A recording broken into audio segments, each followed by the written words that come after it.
সবসময় তো বাপের বাড়ির মানুষ এটা ওইটা রান্না করে খাওয়াই, তো আজকে শ্বশুর বাড়ির মানুষের রান্না করে খাওয়ামু। আর রান্না করে যেহেতু খাওয়ামু, তাহলে মজার জিনিস রান্না করে খাওয়ামু, জানি সারা জীবন না ভুলে, বুঝছেন। প্রথমে একটা বুইরা চায়া মুরগির পিস লইছি, ওখানে এটা সুন্দর করে পরিষ্কার পরিচ্ছন্ন করে ধুয়ে লইলাম, তারপর এটা ওখানে ছোট ছোট করে কাইটা লমু। আর আজকের রেসিপিটা হলো একেবারে ইউনিক, মানে এত মজা হইব আমি জীবনও ভাবি নাই। তো আশা করি আপনারা পুরো ফুল ভিডিওটা না টেনে দেখবেন। তো মাংসগুলো আমি সুন্দর করে ছোট ছোট করে কাইটা লইতাছি। এই জিনিসটা চাইলে আমি ছুরি দিয়ে সুন্দর করে ঢংবং করে কাটলে কাটবার পারতাম, কিন্তু আমি পারি না গাইস, আমি বটি ছাড়া কাটাকাটি করবারই পারি না। ছুরি দিয়ে কাটবার গেলে মনে হয় কি হাত কাইটা যাবো এরকম একটা অবস্থা। সবসময় একটা আতঙ্কের মধ্যে থাকি, বুঝছেন। তো কথা কইতে কইতে মাংসগুলো পরিষ্কার পরিচ্ছন্ন করে ধুয়ে ফেলাইছি। আর আজকে আমি নতুন ব্লেন্ডারের ভিতরে মাংসগুলো ব্লেন্ড করব।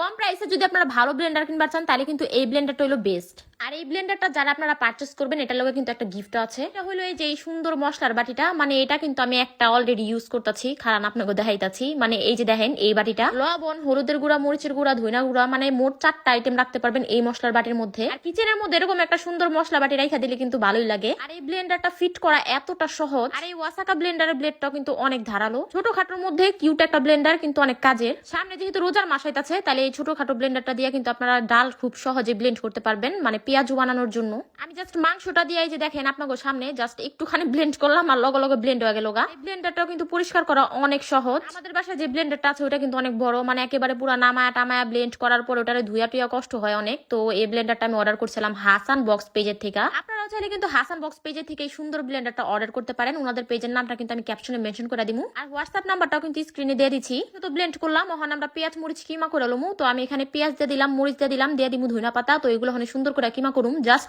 একটা ঘুর্নি দিছি, এত সুন্দর ভাবে কিমা হয়েছে, জাস্ট মানে অসাধারণ। ওখানে আর কষ্ট করে আমার শিলপাটায় বাটাবাটি করতে লাগবো না, মানে আমি আদা রসুন থেকে শুরু করে জুস টুস সবকিছু এটার মধ্যে আমি বানায় পারুম। আবার তার মধ্যে মশলার বাটি ফ্রি, মানে আমার ঈদ লেগে গেছে গা, বুঝছেন। তো যাই হোক, এখানে আমি ওই যে পেঁয়াজ মরিচ কিমা করছি ওগুলা দিয়ে দিলাম টক দই। আর ওই যে কইলাম শ্বশুর বাড়ির মানুষের লেগে বানাইতাছি, একটু মজা না হইলইব কোন।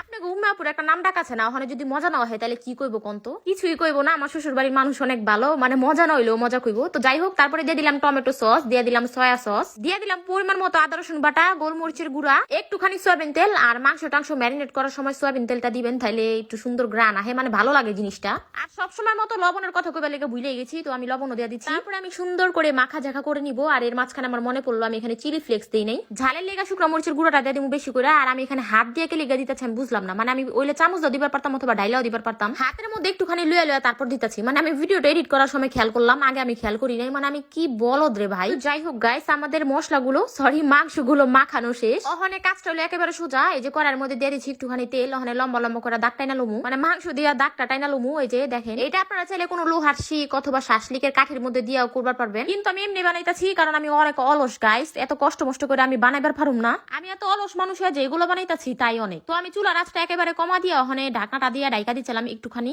এখন সুন্দর করে উল্টিয়ে নিব। আর দেখেন বাইঙ্গা ফালায়েন না আবার, না না না, আপনারা তো ভাঙবেন না, আমার বিশ্বাস আছে আপনাকে প্রতি, আপনারা ভাঙবেন কোন। আর ভাঙলেও তো সমস্যা নাই, খামু তো আমরাই, মানে শেষে তো বাইঙ্গাই খাওয়ান লাগবো। তো এই যে দেখেন কি সুন্দর সুন্দর কালার হয়ে গেছে। সবগুলা কাবাব কমু না কি কমু এটা জানি না, তো এগুলো নামালুমু, মানে আমার আন্তাজে কুন্তাজে যে রেসিপি গুলো মাথার মধ্যে আহে বানাই, আর এত মজা হয়ে যায় গাইস, আমি কি কমু, তোমাদের কাছে বলার কোনো ভাষা নেই আমার, বুঝছো। তো তারপরে এই যে আমি রুটি বানা লইতাছি, কারণ রুটি তো হুদা হুদা খাইলে মজা লাগবো না। তো এর লেগা রুটি না, আমি পরোটা বেজা লইতাছিলাম, এর মধ্যে কি কই নিজেই জানি না। তো তারপরে একটা সালাদও বানা লইছিলাম, মানে এতগুলা কাজ আমি একা হাতে করছি, তোমরা বুঝো আমি কতটা ট্যালেন্টেড। এতগুলা পরোটা বানাইছি, এতগুলা মুরগির ওটারে কি কয়, যাই হোক ওটা বানাইছি, তারপর হলো সালাদও বানাইছি। তো এই যে দেখো ফাইনাল লুকটা কতটা সুন্দর হয়েছে। এটা এত মজা, মানে টক দই দিছি, তারপর হলো গোলমরিচের গুঁড়া দিছি, এত সুন্দর একটা ফ্লেভার এটা ছিল। তো সবাই আমি খাইবার দিছি, সবাই খায় এত খুশি হয়েছে। এই ফাঁকে আমি একটু খাওয়া লইলাম। তো আপুরা, মানে আমার ননাসের ছেলে মেয়েরা খায়া অনেক খুশি হয়েছে। তো খাওয়ার পর আমার বারবার জিগাইতেছিল আমি কি দিয়া বানাইছি, তারপরে বাসা যায় বানায় খাইবো। তো আমি কইলাম যে আমি তো রেসিপি দিয়ে দিমু, ওইখান থেকে দেখা তারপরে বানায় খায়েন। তো রেসিপিটা অনেক সহজ, অবশ্যই বানায় খাইবা, বাসায় খায়া আমারে কমেন্ট করে জানাইবা কেমন হয়েছে। তো আজকের এই ভিডিওটা এই পর্যন্তই ছিল। আজকের জন্য আল্লাহ হাফিজ, বাই বাই।